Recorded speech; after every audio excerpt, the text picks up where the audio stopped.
Now we start fiber plant. The first one is cotton. Cotton का botanical name क्या होता है? Gossypium species, मतलब स्पीशीज डिफरेंट हो सकती है, वेरी करती है। फैमिली मालवेसी, हिंदी में आप इसको कपास बोलते हो। इसके प्लांट का वो पार्ट जिससे फाइबर हम गेन करते हैं, that is surface fibre on seed. Seed जो है उसके ऊपर सरफेस फाइबर होते हैं, ठीक है भाई।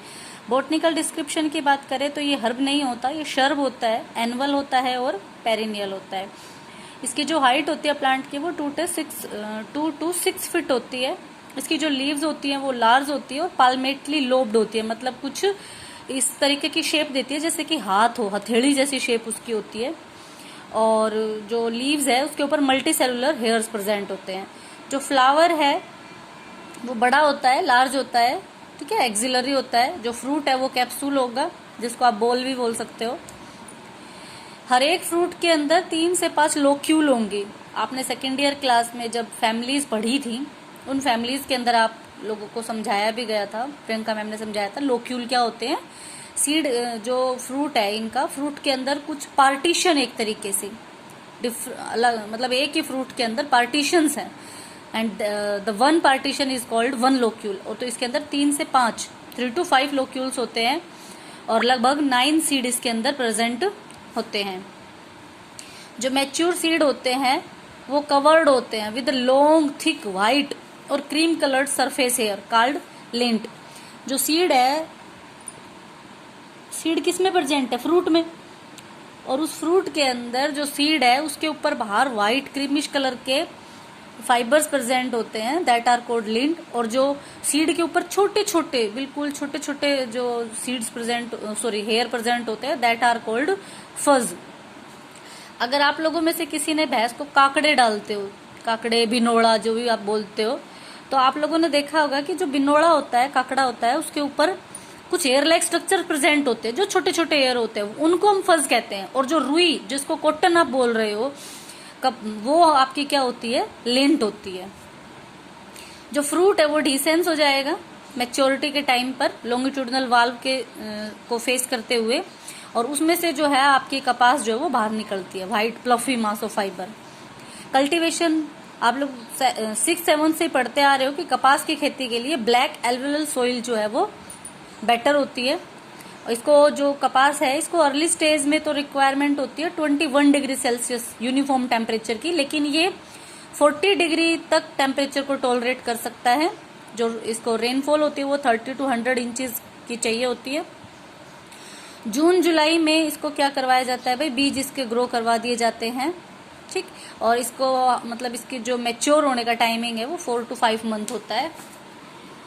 फिर उसके बाद आता है इसकी जो ड्राई सीजन, जब आप इसको बोलते हैं ना कपास चुग के लाते हैं, इसकी फ्लावरिंग है, उस टाइम पे क्या होता है, हमें ड्राई सीजन चाहिए होता है, क्योंकि अगर उस टाइम बारिश आ जाती है तो सारी कपास खराब हो जानी है, क्योंकि जो रुई बाहर निकली हुई है, सीड्स, जो फ्रूट फटा हुआ है, डिसेंस हुआ है, उसमें से कपास जो बाहर निकली हुई है, अगर वो गिल्ली हो जाएगी तो वो यूजलेस हो जाएगी, उसकी क्वालिटी जो है वो डिक्रीज हो जाएगी। तो उस टाइम हमें ड्राई सीजन चाहिए होता है। उसके बाद आता है हार्वेस्टिंग। मैच्योरिटी पर जो कैप्सूल है, यानी कि जो फ्रूट है, वो ओपन हो जाएगा। वो ओपन हो जाएगा तो जितने भी उसके अंदर लोक्यूल थे, उन लोक्यूल से जो फाइबर्स थी, जो कॉटन थी, जो रुई है, वो बाहर निकल आएगी। तो उस टाइम पे हम क्या करेंगे, उन जिसमें से भी कॉटन अच्छी तरीके से बाहर निकली हुई है, जो अच्छे से डिसेंस हुआ है फ्रूट, उसको हैंड पिक कर लेंगे और उनको कलेक्ट कर लेंगे। सारे के सारे फ्रूट एक साथ तो राइप होंगे नहीं, तो जैसे जैसे फ्रूट राइप होते रहेंगे हम हैंड पिक उनको करते रहेंगे। फिर क्या कह रहा है कि हैंड पिक करते रहेंगे उनको। फिर आता है प्रिपरेशन ऑफ कॉटन यार्न। तो साफ की हुई और अच्छे से प्रिपेयर की हुई फाइबर के लिए कई स्टेप्स हैं। तो सबसे पहले आता है गिनिंग। तो हार्वेस्टिंग करने के बाद हम लोग उनको खेतों में से तोड़, मैनुअली उनको सीडों को, जो सीड्स हैं उनको अलग अलग निकाल लाए। मतलब सीड्स का मतलब क्या है कि वो जो फ्रूट थे, वो जो कैप्सूल थे, उनको कलेक्ट करके ले आए। उनको कलेक्ट करके लाने के बाद उनसे कॉटन, जो रुई थी, उसको सेपरेट कर लिया जाता है। और उस फ्रूट से उस कॉटन को सेपरेट करने का जो प्रोसेस है, दैट इज कॉल्ड गिनिंग। जो हार्वेस्ट मटेरियल है उसको एक मशीन में डाला जाता है, एक डिस्क में डाला जाता है। वो डिस्क कैसी होगी? रोटेटर होगी और सिरेटेड, सिरेटेड मतलब दांतेदार होगी। इस डिस्क के अंदर ये रोटेट होती रहेगी। तो इसमें कुछ ब्रशेस लगी होती है। उन ब्रशेस की हेल्प से क्या होता है कि सीड तो अंदर ही रह जाएंगे और जो फाइबर्स हैं उन सबको हम बाहर निकाल लेंगे। जो कलेक्टेड फाइबर है उनको गांठें बना दी जाएंगी, उनकी बॉल्स बना दी जाएंगी और उनको मिल में भेज दिया जाएगा। फिर उसके बाद आता है पिकिंग।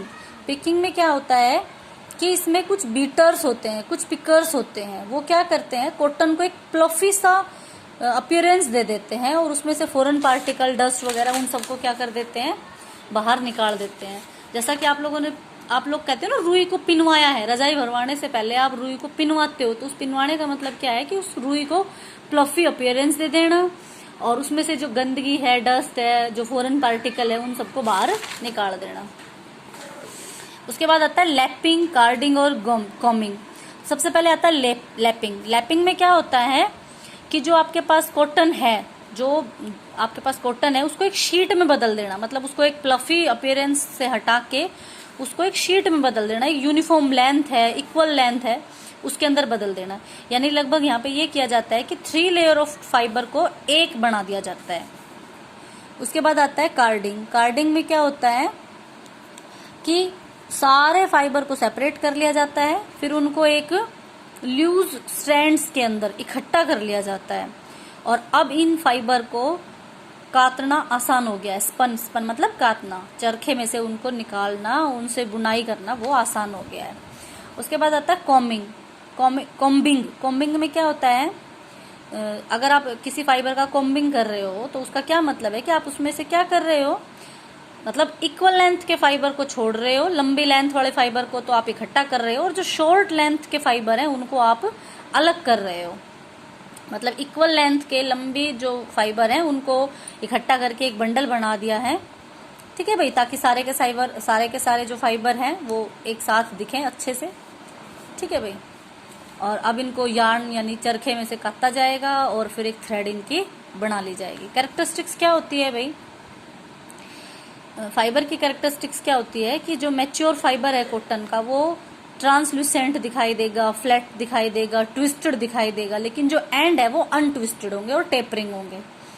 क्वालिटी ऑफ फाइबर इसकी लेंथ से डिपेंड करती है, इसकी चमक से, इसके कलर से डिपेंड करती है। यूजेस क्या है भाई, कॉटन फाइबर में मेनली सेलुलोज होता है, कुछ प्रोटीन्स भी होती हैं, कुछ पेक्टिक सब्सटेंस होते हैं, वैक्स, ऐश, शुगर और कुछ अमाउंट में पिगमेंट्स भी प्रेजेंट होते हैं।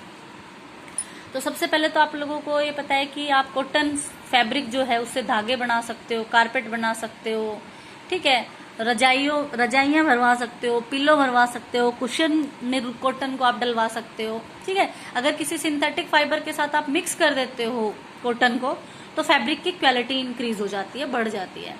फिर उसके बाद इसने बताया है कि कॉटन 2 तरीके का है, एक तो एब्जॉर्बेंट कॉटन और एक मर्सिस्ट कॉटन। तो एब्जॉर्बेंट कॉटन तो क्योंकि इसमें सेलुलोज प्रेजेंट होता है तो सेलुलोज इंडस्ट्री जो होती है वहां पर इसका अच्छा यूज किया जाता है। फिर सेकंड कॉटन में क्या है कि जब फाइबर को कास्टिक सोडा से ट्रीट करवा दिया जाए तो जो कॉटन है, जो फाइबर है, उसमें एक लस्टर आ जाता है, एक सिल्की अपीयरेंस आ जाती है, ठीक है भाई। फिर उसके बाद क्या है कि अब कॉटन के सीड भी तो होते हैं, कॉटन थोड़ी होते हैं, कॉटन में सीड भी होते हैं, तो उन सीड्स को आप डायरेक्ट अपने पशुओं को डाल सकते हो। ऐसा माना जाता है कि वो फैट इंक्रीज करता है दूध में, ठीक है, जैसे हम कहते हैं ना घी ज्यादा निकलता है तो फैट इंक्रीज कर देता है दूध में, फैट का अमाउंट। दूसरी बात, उन कॉटन से आप सीड जो है, कॉटन के जो सीड है, उस सीड से आप ऑयल एक्सट्रैक्ट करवा सकते हो।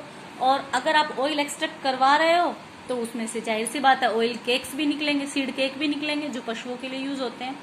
और जो आपका ये जो कॉटन सीड का जो ऑयल है वो कुकिंग के लिए और कई अदर पर्पज के लिए आप यूज कर सकते हो, ठीक है भाई। Thank you.